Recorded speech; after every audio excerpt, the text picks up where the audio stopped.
একমাত্র গণ অভ্যুত্থান, গণবিপ্লব, যেখানে বিপ্লব বা অভ্যুত্থানের পরে কোনো মানুষকে মরতে হয় নাই, কারো দোকান ব্যবসা প্রতিষ্ঠান লুণ্ঠিত হয় নাই, কারো ঘর বাড়িতে আগুন জ্বালানো হয় নাই।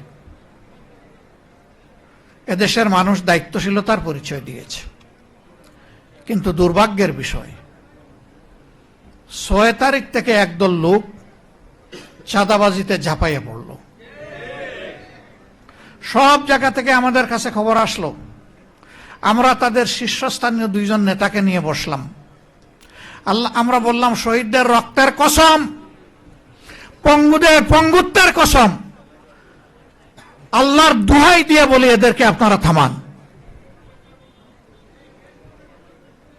আমাদের কথা তাদের ভালো লাগে নাই। ভালো লাগবে কিভাবে? স্বয়ং শস্যার মধ্যে ভূত থাকলে ভূত কিভাবে তাড়াবেন? মাথা থেকে পায়ের পাতা সবাই যদি এই অপরাধে জড়ায় পড়ে, তাহলে অপরাধীদেরকে বিরত রাখবে কে? রাখার তো কেউ নাই। কার্যত এখনো সেই মহোৎসব চলছে। আমরা নির্বাচনের দাবি করলাম না।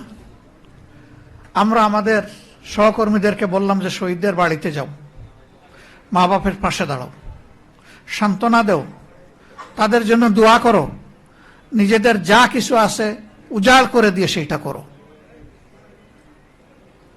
হাসপাতালে হাসপাতালে আমরা ছুটে বেড়ালাম।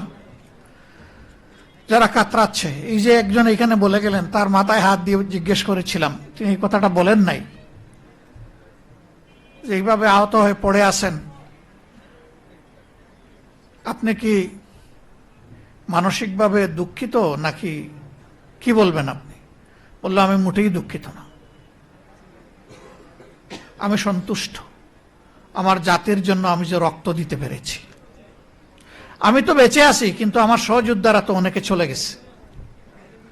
আমি জিজ্ঞেস করেছিলাম, আরেকবার যদি জাতির প্রয়োজনে? বলছে, আরেকবার কেন, যতবার প্রয়োজন হবে ততবার বেরিয়ে আসবো। পা কাটা হয়ে গিয়েছে। ঢাকা মেডিকেলে জিজ্ঞেস করেছি, তুমি তো আর পারবে না জাতির জন্য লড়াই করতে। কেন পারবো না? আমার তো একটা পা এখন আল্লাহ রেখেছেন, ওই এক পায়ের উপর ভর করে প্রয়োজনে জাতির জন্য আবার লড়াই করব। তাদের বদৌলতে পাওয়া এই নতুন বাংলাদেশে আমরা যদি তাদের সাথে বেঈমানি করি, আল্লাহ কি আমাদেরকে ছেড়ে দেবেন? আমরা সবাইকে আহ্বান জানিয়েছিলাম, এই শহীদ, এই আহতদেরকে সম্মান করুন, শ্রদ্ধা করুন, তাদের আকাঙ্ক্ষা বাস্তবায়নে এগিয়ে আসুন। এখানে একজন দাঁড়িয়ে বলেছেন যে যারা নিহত হয়েছে, শহীদ হয়েছে, তাদের মধ্যে বেশিরভাগ প্রান্তিক জনগণ, এমনকি তারা ছাত্রও ছিল না। একটা সংখ্যা ছাত্র, বেশিরভাগ শ্রমিক। সেই শ্রমিকের কি কোনো কোটার দাবি ছিল? তার সরকারি চাকরির আশা ছিল? সে ওঠার জন্য যায় নাই, সে গিয়েছিল ফেসিবাদ মুক্ত একটা বাংলাদেশ দেখতে।